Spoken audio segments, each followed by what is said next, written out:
DJ Envy. Now, shout out to Real Estate Heat TV. They got the hottest new real estate channel. Shout out to my man, real estate coach, AnThony Legins. Hey, welcome to another episode of How to Buy the Hood. I am your host, coach, and mentor, AnThony Legins. And I am so excited to be able to bring another episode to you here today.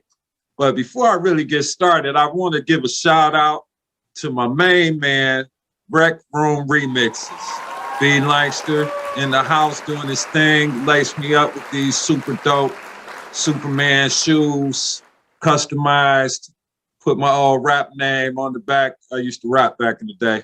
TCO, you know what I'm saying? So shout out Rec Room Remixes, man. Good looking out, my brother. That's how we build each other, you know what I mean? And that's what this is all about. It's about uplifting each other, helping us build and just build with each other as far as relationships go, and definitely build and grow in developing our communities and buying our neighborhoods and buying our houses and fixing them and getting them and restoring them back to decent, nice homes for nice families to move into. But tonight's episode, I really want to talk about experience I had a few years ago where I rapidly built $1 million real estate company in a 12-month period. It was actually like 18 months, but in a 12-month period, we did over $1 million. So I want to share this story. This is real life. I actually wrote an article about this. If you guys don't know, I'm also an author. I've been published in Entrepreneur's Handbook, 2 different articles. And I've also wrote several real estate books that you can Google and check out on Amazon. And also I'm giving away free copies of one of my best-selling books, the Detroit Real Estate Handbook. And you'll find the link below with the coupon to get it for free. So, but tonight I want to share with you an article that I wrote for Medium.com that was published in Entrepreneurs Magazine. It's called How I Made and Lost $1 million in Real Estate.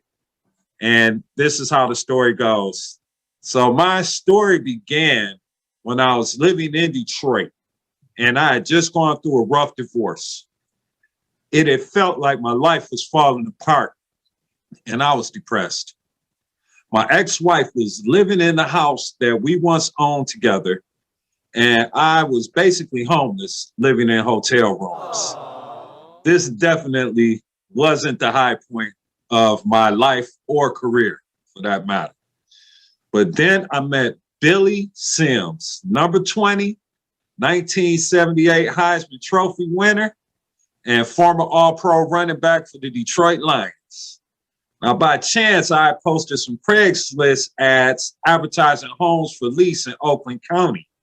And I figured that this was the quickest way to put some cash in my pocket because leases are easy to do, and I would earn a fast commission equal to half month of the rent, rather. But to my surprise, Billy contacted me about a home and said he was looking for a corporate lease so that he didn't have to stay in hotels every time he came to town. Now, he owns a few restaurants here in Michigan called Billy Sims Barbecue and also around the country. But and he also comes to town for autograph signings and personal appearances. Now, at first, I thought it was a hoax. However, I was invited to attend a fundraising event being held at Barry Gordy's old mansion in the Boston Edison Historic District in Detroit. And lo and behold, I met Billy Sims in person, and this was not a hoax. And we hit it off right away, and he invited me to attend another fundraising event that was being held downtown at the Yacht Club. And I met some few other celebrities there and also some politicians.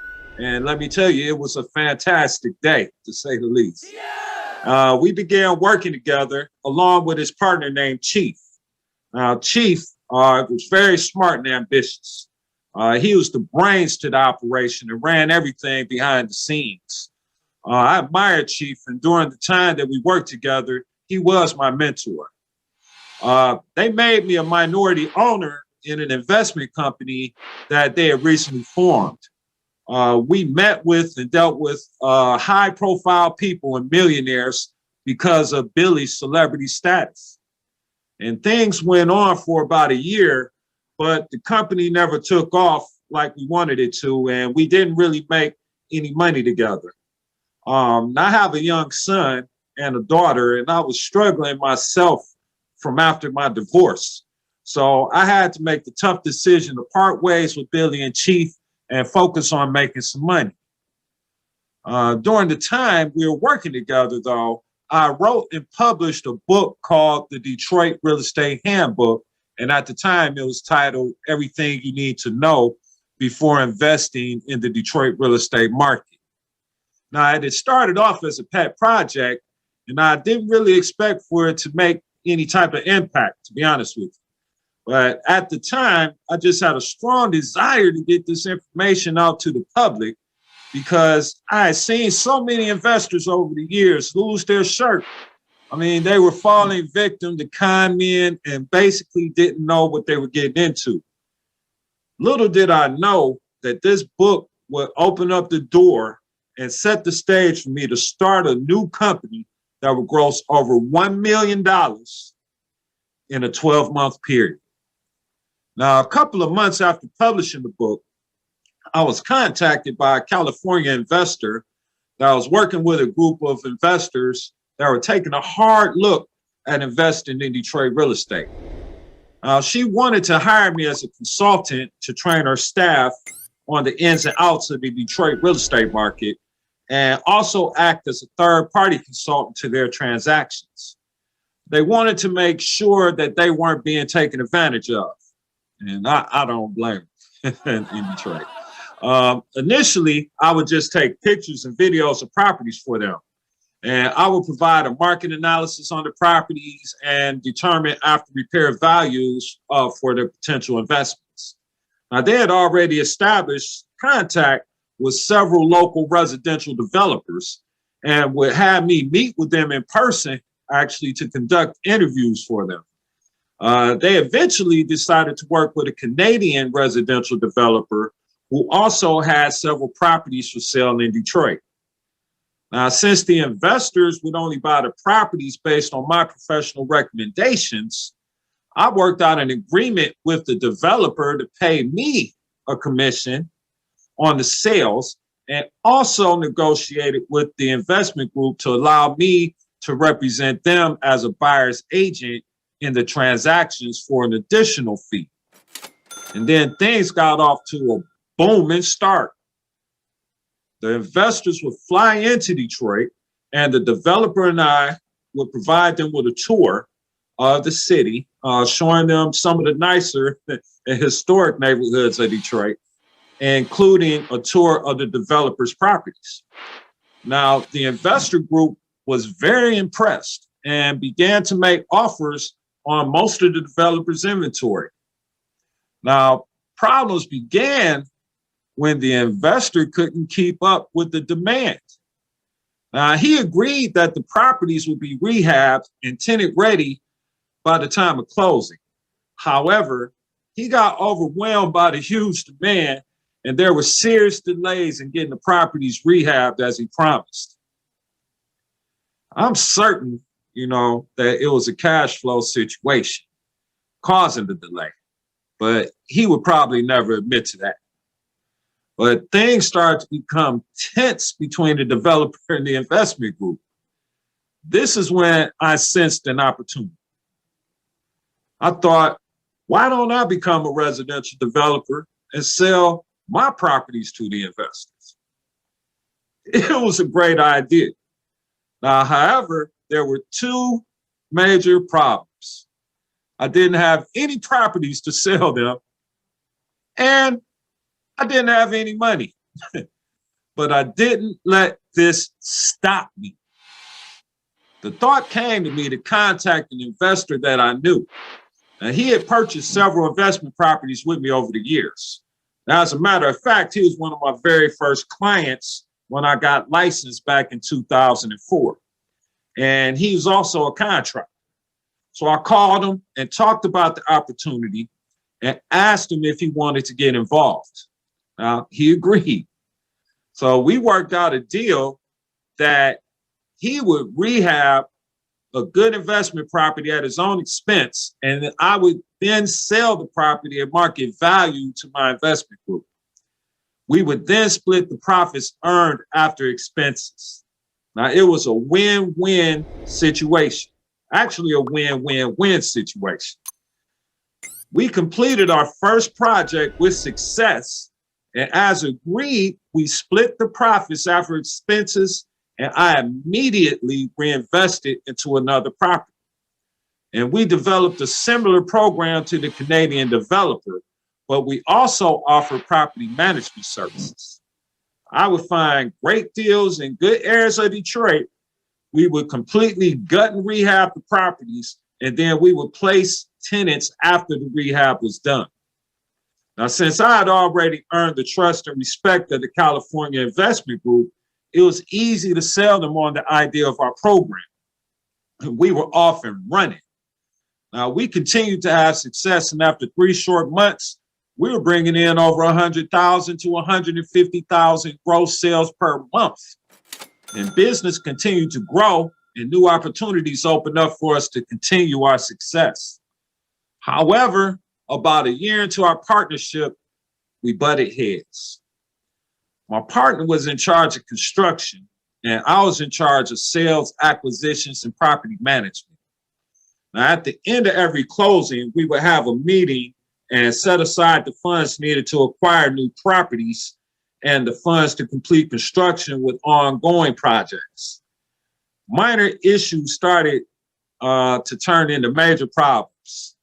We were having delays on projects, and funds were coming up short. Now, in my eagerness to continue and keep things afloat, I severed our partnership and brought in a new partner. My new partner was an investor, not a contractor, so I assumed the mantle as head of construction. Now, at the time, my thought process was, if you want something done right, you have to do it yourself. Now, that wasn't one of my best ideas. I decided to become a one-man show. I was in charge of sales, acquisition, construction, customer relations, and property management. I slowly became overwhelmed with all the new responsibilities. We were having success on the sales side, but things were unraveling on the construction and property management side. Now, although I had hired and brought in a construction manager and had assistants helping me, my lack of experience as a residential developer and my greed, to be honest with you, to make as much money as I could had consequences. And I began to buckle under the pressure. Now, to keep the investors buying, I was paying the rents on properties out of pocket because some tenants were either not paying or paying late. I didn't want to rock the boat and cause the investors to panic. Now, the final blow is when 7 of my properties were broken into and stripped of everything. And I mean everything except the carpet. They stole the kitchen cabinets, the countertops, the sinks, the toilets, the vanities, the furnaces, the hot water tanks, the plumbing, the electrical, everything. It was well orchestrated, and I had my suspicions on who was behind it, but I couldn't prove it. I lost tens of thousands of dollars due to these break-ins, and it basically put me out of business for good. I didn't have the funds needed to complete the construction projects. Then I lost the faith and confidence of my investors. And just as quickly as I made $1 million, I lost it right back due to poor decisions, greed, and lack of experience. I bit off more than I could chew, and it bit me right back in the rear. They say that hindsight is 20/20, so here are some takeaways from the hard lessons that I learned. Now, takeaway number 1, if you are having problems in your business partnership, first try to sit down and resolve your issues before taking drastic actions based on emotions. Takeaway number 2, invest in security for your vacant properties.